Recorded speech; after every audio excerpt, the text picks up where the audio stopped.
പൊതുമേഖലാ സ്ഥാപനമായ KMMLനെ നോക്കുകുത്തിയാക്കി എറണാകുളത്തെ CMRL കമ്പനിക്ക് മലിനീകരണ നിയന്ത്രണ ബോർഡിന്റെ വഴിവിട്ട സഹായം. പെരിയാറിലേക്ക് പുറന്തള്ളുന്ന പാഴ്ജലത്തിലെ രാസഘടകങ്ങൾ സംബന്ധിച്ച് 2009-ൽ CMRLന് നൽകിയ ഇളവ് റദ്ദാക്കണമെന്ന് ഉദ്യോഗസ്ഥ തലത്തിൽ തന്നെ ആവശ്യമുയർന്നിട്ടും നടപടി ഉണ്ടായിട്ടില്ല.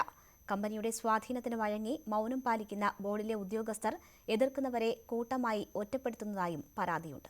പരിസ്ഥിതി സംരക്ഷണത്തിനായി 1986-ൽ പാർലമെന്റ് പാസാക്കിയ ചട്ടങ്ങൾക്ക് വിരുദ്ധമായി എറണാകുളം എടയാറിലെ CMRL കമ്പനിക്ക് 2009-ലാണ് സംസ്ഥാന മലിനീകരണ നിയന്ത്രണ ബോർഡ് പ്രത്യേക ഇളവുകൾ അനുവദിച്ചത്. കമ്പനിയിൽ നിന്ന് പുറന്തള്ളുന്ന പാഴ്ജലത്തിലെ ഗുണനിലവാര ഘടകങ്ങൾ 12 എണ്ണമായിരുന്നത് വെറും 5 കുറച്ചു കൊടുത്തു.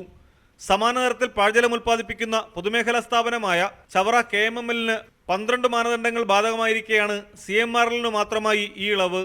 ലെഡ്, കാഡ്മിയം, സിങ്ക്, ടൈറ്റാനിയം തുടങ്ങിയ ഘടകങ്ങൾ ഓരോന്നും നിശ്ചിത പരിധിയിൽ താഴെയായിരിക്കണമെന്നായിരുന്നു നേരത്തെയുള്ള വ്യവസ്ഥ. എന്നാൽ ഇതെല്ലാം പൂർണ്ണമായി ഒഴിവാക്കി ബോർഡ് ഉത്തരവിറക്കുകയായിരുന്നു.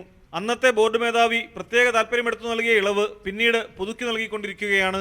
ഇതിന്റെ ബലത്തിൽ അന്നു മുതൽ തുടർച്ചയായി മലിനീകരണ നിയന്ത്രണത്തിനുള്ള പുരസ്കാരം CMRL സ്വന്തമാക്കി വരുന്നു. പെരിയാർ മലിനീകരണത്തിന്റെ പേരിൽ ഏറ്റവും അധികം വിമർശനം നേരിടുന്ന സ്ഥാപനമാണ് CMRL. ഇളവുകൾ റദ്ദാക്കണമെന്ന് മലിനീകരണ നിയന്ത്രണ ബോർഡ് ഏലൂർ എൻവയൺമെന്റൽ സർവൈലൻസ് സെന്റർ മേധാവി MP പ്രദീപ് കുമാർ രേഖാമൂലം ആവശ്യപ്പെട്ടിട്ടും ബോർഡ് നടപടിയെടുത്തിട്ടില്ല.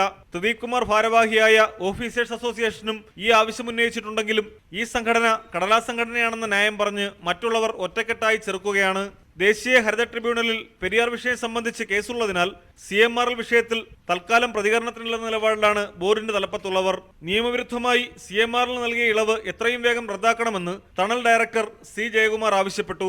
ഇപ്പോൾ 2009 എന്തെങ്കിലും ഒരു പ്രത്യേക സാഹചര്യത്തിൽ കൊടുത്തിട്ടുണ്ടെങ്കിൽ 2017 ഒരു നിമിഷം പോലും കളയാതെ തിരുത്തേണ്ട ഒരു സാധനമാണ്. അല്ലാതെ അന്ന് കൊടുത്തതിൻ്റെ ഗ്രൗണ്ടിനെ കുറിച്ചല്ല. മാനദണ്ഡങ്ങൾ കർക്കശമാക്കുകയല്ലാതെ ഇളവുകൾ അനുവദിക്കാൻ ബോർഡിന് അധികാരമില്ലെന്നിരുന്നിട്ടും തെറ്റായ ഉത്തരവ് റദ്ദാക്കിയതിന് പിന്നിൽ രാഷ്ട്രീയ സ്വാധീനവും ഉണ്ടെന്ന് പറയപ്പെടുന്നു. Pradeep C Nedumon, News 18, Thiruvananthapuram.